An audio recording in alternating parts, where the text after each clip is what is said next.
সবাইকে শুভেচ্ছা। আমি লিয়ালো শিশির। এখন আমি আছি চীনের ইউনান প্রদেশের কুনমিং শহরে। এখানে চলছে 10ম চীন দক্ষিণ এশিয়া এক্সপো। আর 40 বছরের থিম দেশ বাংলাদেশ। তাই তো আজ আমি চলে এসেছি যে বাংলাদেশের যে সেম প্যাভিলিয়নে। আর সঙ্গে আছেন একজন বিশেষ অতিথি। আপনি তো শুরুতে একটু যে পরিচয় দেন।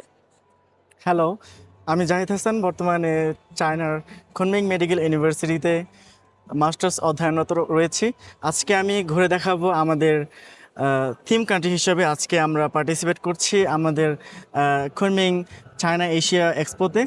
আজকে আমি আপনাদের ঘুরে দেখাবো আমাদের প্যাভিলিয়নটা।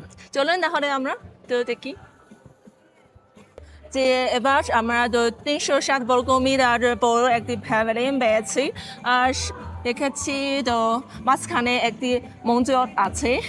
আর একটু আগে এখানে যে একটি উদ্বোধনী অনুষ্ঠান অনুষ্ঠিত হয়েছে। আহ, কে কে এসেছেন এখানে আছেন? আচ্ছা, অনেক- আজকে আমাদের উদ্বোধনী অনুষ্ঠানের মধ্যে ছিলেন আমাদের বাণিজ্য মন্ত্রী এবং সাথে ছিলেন আমাদের ডেপুটি স্পিকার। তারা আজকে সকালে এখানে ওপেনিং সেরেমনি উদ্বোধন করেছেন এবং তারপর একটা গুরুত্বপূর্ণ মিটিংয়ে অংশগ্রহণ করেছেন। হ্যাঁ, আর আমি দেখেছি এখানে তো অনেক যে বিভিন্ন ধরনের পণ্য প্রদর্শনে আছেন। সব তো বাংলাদেশ থেকে এসেছে। তাহলে এই যে পণ্যগুলো কি আমাদেরকে একটু পরিচয় দিতে পারেন? এগুলো এগুলো সবই আমাদের বাংলাদেশের জিআই প্রোডাক্ট। আমরা যেমন এই জিনিসটা দেখতে পাচ্ছেন, এগুলো হচ্ছে পাটের তৈরি। আমাদের বাংলাদেশে যেটা হচ্ছে পাট বলা হয়, পাট দিয়ে তৈরি এটা। এবং এদিকে আপনারা যেগুলো দেখতে পাচ্ছেন সিল্ক। তারপর হচ্ছে আমাদের এগুলো হচ্ছে জেল, কাঁচা আমের জেল। আপনারা দেখতে পাচ্ছেন যে মানে আম দিয়ে। আম থেকে তৈরি আচ্ছা, কাঁচা আম। And then this one also GI product. এখানে চীনা যে শব্দ লেখা আছে ও আই জঙ্গো, ওয়াই জঙ্গো, মানে আমি আমি চীনকে চীনকে ভালোবাসি। আচ্ছা, মনে হয় এবার মেলার জন্য বিশেষভাবে বিশেষভাবে সাজানো, মেলার জন্য আচ্ছা, বিশেষভাবে আচ্ছা। এটা সাজানো। খুব মজার। আমরা চাইলে এদিকে আরো কিছু জিআই প্রোডাক্ট রয়েছে, এগুলো দেখতে পারি। হ্যাঁ, আমার খুব ভালো লাগে একটি জিনিস আমি লক্ষ্য করেছি, রিক্সা। হ্যাঁ, রিক্সা। হ্যাঁ, হ্যাঁ, এটি তো বাংলাদেশের বৈশিষ্ট্য। এটাও আমাদের বাংলাদেশে এখন খুবই রেয়ার। এটা হয়তো বা এখন এতটা দেখা যাচ্ছে না বাংলাদেশে, বাট রিক্সা এখনো অ্যাভেলেবেল বাংলাদেশে। এগুলো সবই আমাদের বাংলাদেশের জিআই প্রোডাক্ট। আপনি দেখতে পাচ্ছেন এখানে এখানে হচ্ছে আমরা বাংলাতে বলি ফতুয়া বা টি শার্ট। জি। এটা আমাদের বাংলাদেশে হাতে তৈরি। আচ্ছা, হাতে তৈরি। আর জুতা আর ব্যাগ। ব্যাগ। আচ্ছা, আর এখানে আমরা তো কিছু যে এটা কি বলা হয় যে বই, আর হ্যাঁ, হ্যাঁ। এখানে ইনফরমেশন।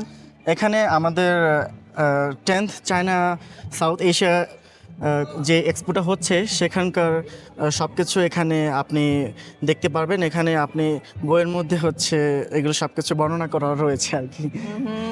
আচ্ছা, আর যারা তো বাংলাদেশের সম্পর্কে যদি আগ্রহ আছে তারা এখানে এসে সব প্রয়োজন যে ইনফরমেশন খুঁজে পেতে হ্যাঁ, পারেন। হ্যাঁ, হ্যাঁ। বাংলাদেশের সবগুলো স্টলের ইনফরমেশন এই বইয়ের মধ্যে পাওয়া যাবে। আচ্ছা, আর এই চীনা ভাষা আর ইংরেজি ভাষা দুটি ভার্সন তো। হ্যাঁ, দুইটি ভার্সনে এখানে পাওয়া যাচ্ছে। দুইটি ভার্সনে এই বইটা লেখা হয়েছে। এখানে দুইটি ভাষাতেই আপনি আমাদের স্টলের সবগুলো ইনফরমেশন পেয়ে যাবেন। হ্যাঁ, মনে হয় এই কোনো শুধু যে প্রদর্শনের জন্য, আর বাসেও আমরা দেখেছি মানে বিভিন্ন যে স্টোর আছে হচ্ছে যে অনেক বাংলাদেশের- ধরনের প্রোডাক্ট বেরিয়ে হচ্ছে। এটা হচ্ছে নকশি কাঁথা, আমাদের বাংলাদেশের সবচেয়ে ফেমাস একটি জিআই প্রোডাক্ট বলতে পারেন।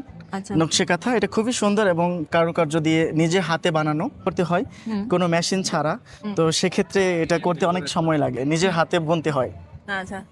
হ্যাঁ, আর আমি লক্ষ্য করেছি এখানে তো বিভিন্ন যে ছবি আছে, ধরুন যে এটা এটা রাজশাহীর যে সিল্ক। হ্যাঁ, হ্যাঁ, এটা হচ্ছে রাজশাহীর সিল্ক শাড়ি। এটা হচ্ছে নিজে সিল্ক, এটা খুবই ফেমাস একটা শাড়ি। সিল্কের এটা হচ্ছে 100% সিল্ক দিয়ে তৈরি এবং বাংলাদেশে প্লাস হচ্ছে বাংলাদেশের বাইরেও অনেক ফেমাস। তাহলে এই যে এবারের মেলায় এই যে ধরুন রাজশাহী যে সিল্ক শাড়ি কি পাওয়া যায়? হ্যাঁ হ্যাঁ, অবশ্যই আচ্ছা। পাওয়া যায়। আমাদের এখানে এই মেলাতে রাজশাহী সিল্কের স্টল আছে, আমরা চাইলে এখানে ঘুরে দেখতে পারি। হ্যাঁ, আরেক মজার জিনিস আমি একটি বেঙ্গল রোডের দেখা এখানে এটি তো বাংলাদেশের বার্থডে তাই না? ইয়েস, হ্যাঁ এটা হচ্ছে রয়্যাল বেঙ্গল টাইগার, যেটাকে আমরা চাইনিজে মুংজালাহু। হ্যাঁ, আমি এখান থেকে এটি ছবি তুলেছি, মনে হয় তো অনেকে তো এখানে ছবি তুলতে পছন্দ করবেন। হ্যাঁ, হ্যাঁ, খুব অবশ্যই। ভালো খুব সুন্দর যে ছবি আসে। হ্যাঁ, এখানে তো সুন্দরবনের যে হ্যাঁ, সুন্দরবনের বাঘ, এটা হচ্ছে বাংলাদেশের সবচেয়ে বড় ম্যানগ্রোভ বনভূমি, সেখানে এই বাঘটা দেখতে পাওয়া যায়। আচ্ছা, তো প্রিয় বন্ধুরা, তো এই ভিডিও মোটামুটি এই পর্যন্ত। আহ, আপনাদেরকে নিয়ে আমাদের বাংলাদেশ সিস্টেম ফ্যাভলিংকে একটু ঘুরে দেখেছি।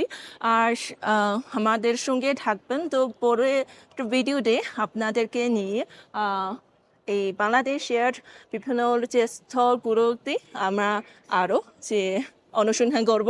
আর ওখানেও বিভিন্ন বাংলাদেশ বৈশিষ্ট্যময় যে বন পাওয়া যায়। আমাদের সঙ্গে থাকবেন, তো পরবর্তী ভিডিওতে আবার দেখা হবে।